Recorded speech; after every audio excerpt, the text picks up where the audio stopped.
les coupes du gouvernement étaient finalement moins fortes que ce qu'on craignait, mais c'est quand même un effort de 2 millions d'euros qui nous est demandé. Mais par une bonne gestion, par des économies ici ou là, on arrive à maintenir l'ensemble de l'aide que nous apportons aux associations. On avait de toutes les manières, toutes les associations qui sont dans le champ éducatif et dans le champ social, on avait déjà assuré qu'on maintiendrait. On a signé un accord pluriannuel avec les centres sociaux. Le tissu associatif de La Rochelle est un tissu important, donc l'accompagner pour nous quelque chose de très essentiel.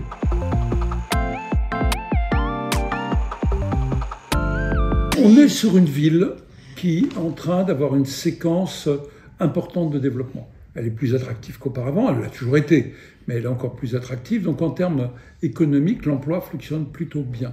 Maintenant, on a des sujets, aussi un sujet important qui est le cap, c'est aussi le cap environnemental. Vous savez, il y a 10 ans, un petit peu plus maintenant, c'était Xynthia à La Rochelle. Donc tout le monde est très sensible au changement climatique. Et donc d'engager clairement notre ville sur le zéro carbone en 2040, c'est-à-dire 10 ans avant les objectifs des accords de Paris, c'est un objectif qu'on s'est donné et qu'on va réussir. Et puis on a un grand dossier qui est le logement. Le logement à La Rochelle, et c'est pas d'aujourd'hui, est un logement qui est cher. On manque de logements. Le dynamisme économique fait que les entreprises cherchent des logements pour leurs propres salariés. Donc on a aujourd'hui un grand cap politique qui est à la fois du développement du territoire, mais un développement raisonnable, mais aussi à côté de cela, une politique environnementale très ambitieuse. Et puis, en arrière-plan, une question centrale qui reste la question du logement, qu'on retrouve sur beaucoup de territoires attractifs, mais avec des particularités à La Rochelle. La Rochelle n'est pas une station balnéaire.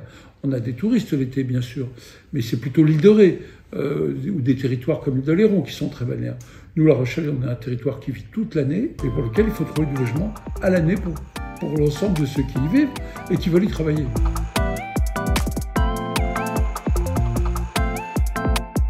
Ce qui est important dans les objectifs zéro carbone, c'est rapprocher l'habitat des lieux de vie, des lieux de culture, des lieux de pratique sportive, des lieux sociaux en général. Et donc d'avoir plus d'habitants, de ramener plus d'habitants sur la première couronne de La Rochelle, qui sont Lagore, Pulboro, Périgny et Tré. C'est la même chose pour la ville-centre. Alors la ville-centre a moins d'espace, évidemment, pour accueillir. Il reste néanmoins quelques possibilités.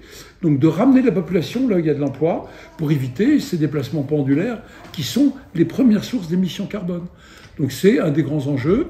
Je pense aussi que là, nos outils d'urbanisme, que sont le SCOT, que sont le PLUI, sont des outils qui nous amènent à cette vision de la ville du quart d'heure, où on n'est pas loin de son emploi, pas loin de la crèche pour les enfants, pas loin des collèges, pas loin des lycées. On n'a pas le droit de rester inerte par rapport à cette demande de logement.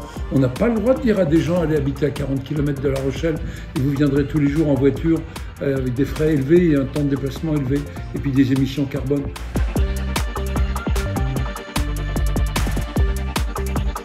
Stationnement à La Rochelle, en parking est un des moins chers de France, en voirie est assez dans le prix central. Vous savez, des villes qui ont une telle attractivité, qui voient autant de monde dans leur commerce, le samedi notamment, il n'y en a pas beaucoup. Le taux de vacances, qui est un indicateur de nombre de commerces qui ne sont pas utilisés, est un des plus bas de France. Donc on a des évolutions du commerce, il ne faut pas le nier. Le numérique, les gens achètent plus par le numérique qu'hier, évidemment. Les autres formes d'achat, les grands centres commerciaux à l'extérieur, font qu'évidemment, il y a une rivalité entre les différentes formes de commerce. Mais ce que je peux vous dire, c'est que les commerces de cœur de ville de La Rochelle sont plutôt des commerces dynamiques, avec beaucoup de monde. Toutes les grandes marques viennent. Kawen n'était pas présent sur La Rochelle, ils sont présents. Nespresso n'était pas présent sur La Rochelle, ils sont présents. L'attractivité de nos rues fait qu'aujourd'hui, on a plutôt un commerce de centre-ville dans lequel on n'a pas à rougir par rapport à d'autres villes.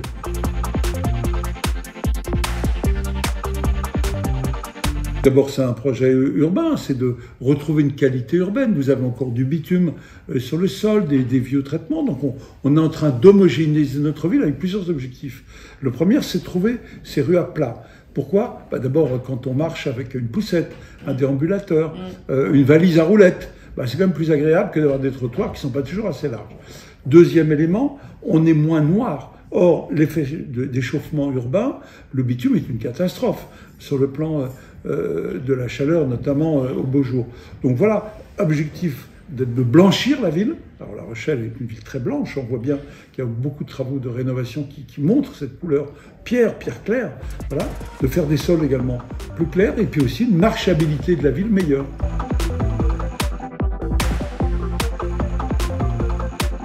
On est d'abord dans les équipements, première priorité, qui touchent à l'éducation à l'enfance. Les écoles. Donc les écoles, on vient d'ouvrir une magnifique école dans le quartier de Villeneuve, qui est une école que tout le monde admire aujourd'hui, parce qu'on a des architectes formidables qui ont utilisé beaucoup de matériaux biosourcés. Donc l'école s'appelle Lavoisier, c'est une pleine réussite. Maintenant, on a d'autres écoles à rénover. Le programme d'investissement sur les écoles, c'est du jamais vu à La Rochelle. Auparavant, on mettait 500 000 € par an. Nous, on est plutôt sur 3 millions par an, plus les écoles neuves. Et donc là, la prochaine, ça va être Paul Doumer, qui est une école qui va avoir une très profonde réhabilitation. Mais on va aussi continuer d'agrandir des écoles sur le quartier de Mireuil. Et puis, on a une école Descartes dans le quartier de Portneuf qui va avoir l'objet d'une fin de réhabilitation qui a déjà commencé. École, centres sociaux, le plus beau chantier de La Rochelle, et on en est très fiers, ce sera le centre social du centre-ville. Le centre-ville, c'est le plus grand quartier de La Rochelle. Eh bien, ce centre social est en train d'être construit. Il était dans des conditions où il n'était pas accessible à des personnes handicapées. Il était éclaté sur plusieurs sites, très mal commode d'usage. On est arrivé à la conclusion avec les animateurs du centre social qu'il fallait faire un grand centre social, neuf, avec tout ce qu'il faut pour toucher à toutes les tranches d'âge. Ensuite, tout ce qui touche à la culture. Il y a deux grands objectifs, à la fois de construire des équipements là où on manque, mais aussi réhabiliter des bâtiments qui, dans les années 60-70, étaient parfois des passoires thermiques. Donc on construit effectivement un conservatoire de musique et de danse, et puis on va continuer.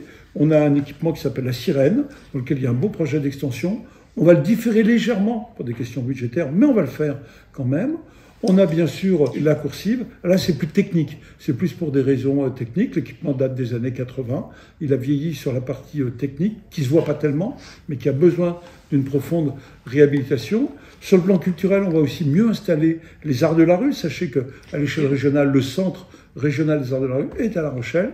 On va aussi l'aménager. On vient de terminer une très belle réhabilitation de la médiathèque. Vous voyez, donc c'est pas les projets qui manquent.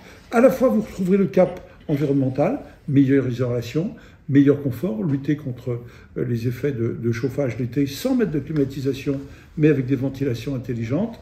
Et puis, là où c'est nécessaire, construire, aménager. Ce qu'on essaye de faire, c'est de le faire pour longtemps. On me disait, certains critiques qui disaient qu'on bétonne la ville, disaient qu'on faisait des choses, je ne me rappelle plus du terme, pharaoniques. C'est une grande maladresse de dire ça. Je le rappellerai le jour de l'inauguration. C'est pas pharaonique de faire des choses qui veulent durer. On veut faire venir de la jeunesse à La Rochelle. Pas qu'on faire venir de la jeunesse, il faut des écoles, il faut des centres sociaux, il faut des crèches, il faut tout un ensemble pour pouvoir accueillir des familles.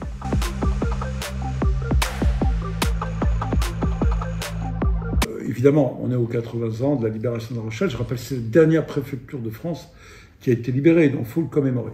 Ceci dit, cette commémoration, elle va avoir un goût amer. C'est ce que je disais hier au conseil municipal, un goût très amer. Parce que, je veux dire, il faut rappeler qu'à la fin de la guerre, le nazisme a été combattu à la fois sur le front Est par les Russes, et à la fois sur le front ouest avec un soutien massif des Américains aux côtés des Anglais. Et de voir aujourd'hui le comportement de ces deux pays fait mal au cœur et nous inquiète terriblement pour l'avenir. Alors oui, on va commémorer, on va rappeler aussi l'héroïsme des résistants. Ces fêtes maritimes ont été au lieu pour la première fois l'année écoulée, 2024. Nous travaillons pour choisir une date pour les nouvelles. Ça ne sera pas 2025, ce sera 2027 ou 2028. Ah oui. On travaille en coopération avec d'autres villes qui font des fêtes maritimes pour faire venir des navires à travailler avec Brest. On regarde le calendrier de Rouen également et de Bordeaux. Donc dans les semaines à venir, on fixera la date des prochaines fêtes maritimes. Mais on a beaucoup d'autres événements. On va avoir le carnaval des enfants, ce qui est pour moi quelque chose de très important. La Rochelle est une ville avec un calendrier extrêmement dense, sans oublier une chose très importante, les fêtes de quartier. La fête de Villeneuve est une fête de quartier extrêmement importante. Et sur ce modèle-là, on a développé des fêtes sur le quartier de Mireuil, sur Portneuf. Donc ça veut dire beaucoup d'efforts de la part des services municipaux qui fournissent la logistique, les branchements, les barriérages quand c'est nécessaire. Donc c'est pour les équipes de la ville un gros travail.